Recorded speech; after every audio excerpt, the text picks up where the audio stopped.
Hello everybody, welcome back. It has certainly been a while. I have absolutely no excuse. Okay, but we all saw this one coming. I knew full well that the minute university started, I was going to drop off the face of the fucking earth. It's been really busy, partly just because of, my course. I'm in my fourth and final year of university, so I'm going into the studio 5 days a week, and then I'm really involved in my sports club, which has just been ramping up this year. Plus, I decided to join a Latin dancing society for some reason, so I do that twice a week now as well. So, your girl has no time to film, or read, as a matter of fact. I read nothing in October, I think it was. I don't think I finished a single book, so, yeah. Like I said, when I said I had no excuse, I kind of do have an excuse. I actually have several, so that's fun. So anyway, happy Hogmanay. It is the end of the year. It's New Year's tonight, which is super exciting. I can't believe, I can't believe it's been a year already. Some of you may recognise this backdrop from my series of videos last year, which will tell you that I am at my mum's right now. And yeah, so I thought I would just do a quick wrap up of all the books that I read since September, since that was the last time I did a wrap up. And then of course you'll be getting your usual, top 10 favourite, least favourite kind of books, because I really like doing those kind of videos, and it's a fun way to kind of look back at the year. And I also want to do a sort of vague TBR for next year, just outlining kind of what some of the goals I want to do when I'm able to read, although I can absolutely guarantee that I'll have a few videos sort of over January, and then I'll probably vanish off the face of the earth again until at least June. It's gonna happen. This is your heads up. So without any further ado, here are the books that I have read in October, November and December. So starting at the beginning of November, I finally managed to finish off Babel by R.F. Kuang. This was a pretty big read, and I think that's one of the reasons why I didn't really finish anything in October, is because it was such a big read, and I was just so busy as well that I just didn't have any time to read. I just couldn't face the thought of picking this book up again. But when I did, I was so happy that I did, because oh my god, this is such a good book. Like, I absolutely adore this book. It was so good.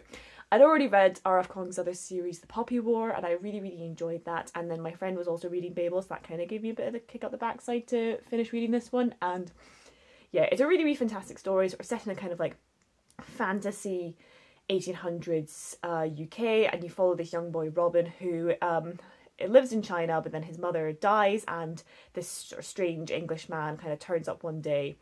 He gets him to do something with the kind of magic in this world, and then he takes him away to England to be educated, for him to then go into Oxford University and become a translator for the Tower of Babel, which is sort of like the kind of like seat of the kind of British Empire at the time. And it's such a fantastic exploration of British colonialism and the empire, and how they manipulated trade and resources to their own benefit and things like that, as well as academic racism and the discrimination that Robin and his fellow translators, who are either people of colour or women or both, and what they kind of experienced at Babel, because of that and things like that.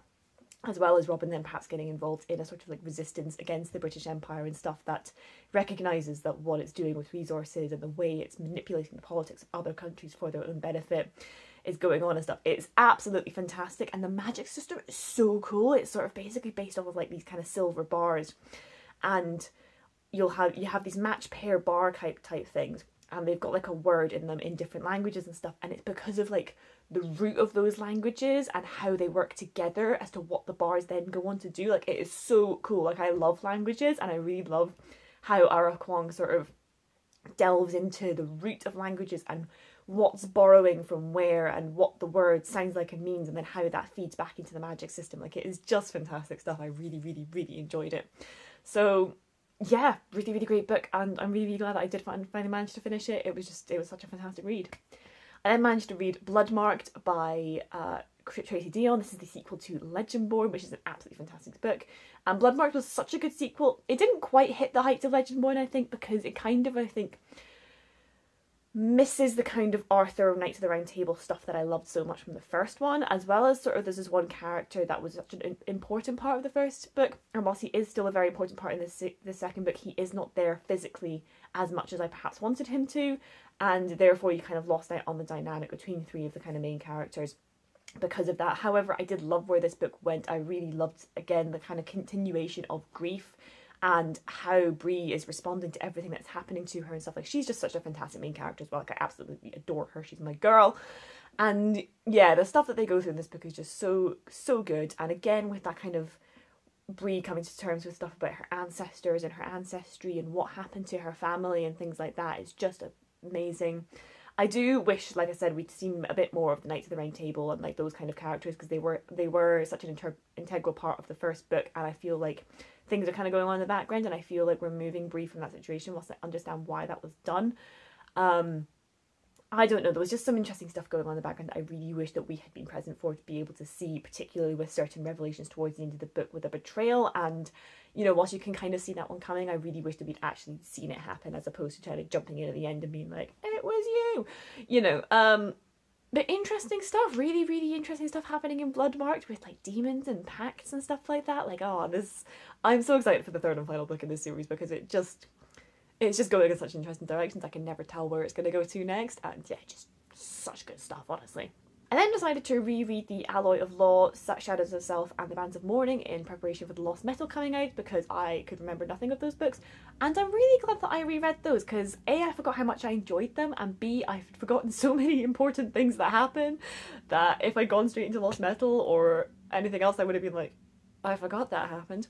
So even just important stuff like, you know, I forgot how much Wax and Steris's relationship develops over the course of these 3 books and stuff, you know, and how Marasi, I don't know how you pronounce her name, how she develops over the course of the books and stuff. I'd completely forgotten that Milan was a character. Like, I had forgotten so much from this series. I'm really, really glad I reread it before I got to Lost Metal. And then I went to Waterston's to try and find a copy of Lost Metal, and it wasn't there. So I still need to try and track down a copy of that. So yeah, might go into Waterston's again next week. See if they will it. But yeah, I really enjoyed those books. I think I read about 3 of them in about 2 days. Such easy reads, and again, they're so different from Mistborn, but I do really enjoy that. You know, I think that enough time has passed that this world would look so completely different. I always compare them to, you know, Mistborn Era 1 and Mistborn Era 2. I almost compare the difference in the two of them to Avatar: The Last Airbender versus Avatar: Legend of Korra, and how the technology develops and stuff, and what things they carry over from the first series, as well as the things that they bring in. Just, yeah, interesting stuff. I also do understand who Hoyd is now, or at least up to a point, because I have now read The Way of Kings, and I know he's a character in that, so that's been fun to, like, I'm finally starting to see all the Cosmere connections. And actually just this morning, my Christmas present from my lovely friend Camille in Canada, she sent that's arrived this morning, and so she's given me a copy of The Words of Radiance, so I'm gonna read that next. Yeah, so I really, really am glad that I read those 3 books, and again, just still love them, still so much fun. I then read The Winter Garden by Alexandra Bell. This is one that I bought last year, and I just kind of thought I'd save it to winter because, you know, it's called The Winter Garden, it's very wintry, and yeah, I really enjoyed this one. This follows the main character of Beatrice, and you were following her initially when she's a child, and her mother dies, and, you know, her mother's been ill for a while, and she asks to see her in kind of like her final moments. But Beatrice, being about 6 years old, she's scared of losing her mother. She's really, really terrified of that loss, and she doesn't have the courage to say goodbye to her. So she runs, and her mum dies, and then she's kind of racked with that guilt of not saying bye to her mother while she had the chance. Kind of follows her into her adult life. And then we cut to her, but then, you know, that night, she's visited by this magical winter garden that kind of is a place for her to escape to and just sort of see all these wonders and this magic and stuff, and try and cope with her mother's death and have this almost escapism. And it visits her for 7 nights, and then it vanishes and she never sees it again. We then cut to present day, where she is on the eve of her wedding. She's marrying the man that her father, who's recently died, wanted her to marry, and she doesn't want to go through with it. She wants to go in search of the winter garden instead, and everything just kind of goes from there. I really enjoyed this one. It wasn't quite what I wanted it to be, but I did like where it went. You know, Beatrice's best friend Rosa becomes a much more important character with her own point of view, and actually almost becoming a bit of the main character towards the end than I was expecting, to be honest. I really was hoping we'd get a bit more of a focus on Beatrice, but I do understand why Rosa became such an important character. I really liked the way it developed and the magic, and especially Rosa's character, like the arc she goes on in understanding what she should and shouldn't do and things like that. Like, it was just really, really interesting. And, you know, a lot of things about, you know, this book is a lot about regret and, you know, would you change the past if you could, but do, you know, even if it had huge impacts, you know, if on your current life. And basically, like, almost as a story about, you know, appreciating what you have whilst you have it and things like that. It was a really, really lovely book, and I just really, really loved the magic and just the way things developed in this book and why they developed it the way they did. And as well, Beatrice's Rosebuds and Friendship. So many layers and so many things that kind of pull them apart but then pull them back together again. I really, really enjoyed reading that. So yeah, not the most amazing book I've ever read. I'm not sure one I think I'd go back to in a hurry, but I did really, really enjoy it. And I did love just the kind of descriptions of the world and the magic that was in this book. And then reread Midnight in Everwood. This is a book that I picked up last year, and it is a retelling of the Nutcracker story. So I thought I'd read this a couple of days before Christmas to get myself in the festive mood. I still love this book. It's still such a great series, sorry, not series, story, and I really love the retelling aspect as well, the things that it pulls from the ballet and from the story and things like that. And Marietta as a character, you know, I still absolutely adore her. She's a very, very interesting woman. You know, she's about to be forced by her parents to give up her ballet and settle down and marry and things like that. And I really, really like how this book almost takes that very common, you know, modern trope of women in Victorian times who doesn't want to go through what society wants to with her, but kind of almost deconstructs it and subverts it a little bit. You know, she kind of does it for different reasons, and I think a lot of those other books would kind of do. And yeah, just overall, I just really, really enjoy it, and it was just such a good book. And it definitely put me in the Christmassy mood, and yeah, all the descriptions, and again, like the female friendships in this book as well, are just like so good. I do have a spoiler review from this from last year. I think I'm sitting here actually as well, so it's, you know, it'll look very familiar. So definitely go check that out to hear more of my thoughts. But yeah, I think this is going to become a tradition for me to reread Midnight in Everwood every year, because I really love this book and it puts me in such a Christmas Eve sort of mood. I then read The Atlas 6 by Olivia Blake, and this is one that I'd heard a lot, like not a lot about, but I'd heard a lot of people talk about it, but nothing specific, just everyone being like, oh, it's a really, really good book. And me and my friend both decided we would buddy read it together. I actually need to call her and we can have a bit of discussion, because I have many thoughts on this book, because I liked it, but I also didn't, you know, I kind of don't understand why it got so much hype as it did. And there were definitely times that I was reading this book and I was like, you are so up yourself, oh my god, like this book really does try to be clever and philosophical at times, and you're just like, okay, we get it, you're smart. But, you know, you're following kind of these 6 magicians that have been chosen to become potential initiates for the secret society that's like tied to the Library of Alexandria. And you know, you're following all 6 characters. So first of all, 6 points of view. It's a bit busy, but they're all very, very interesting characters, and the way they kind of form like alliances and friendships and perhaps also enemies and stuff with whilst they're in the society together and stuff is really, really interesting. Like the dynamic between all 6 is fascinating, and I absolutely loved that aspect of this book. But there were a couple of points of view and things that when we got to them, you know, particularly Parisa's points of view, I really wanted to enjoy them, but the author was clearly just going for this one angle that I was like, look, I don't care. I don't care who she's fucking. I'm more interested in her as a character. So I think I kind of maybe missed the point with some of the characters and stuff, but you know, there was like lots of really interesting things going on.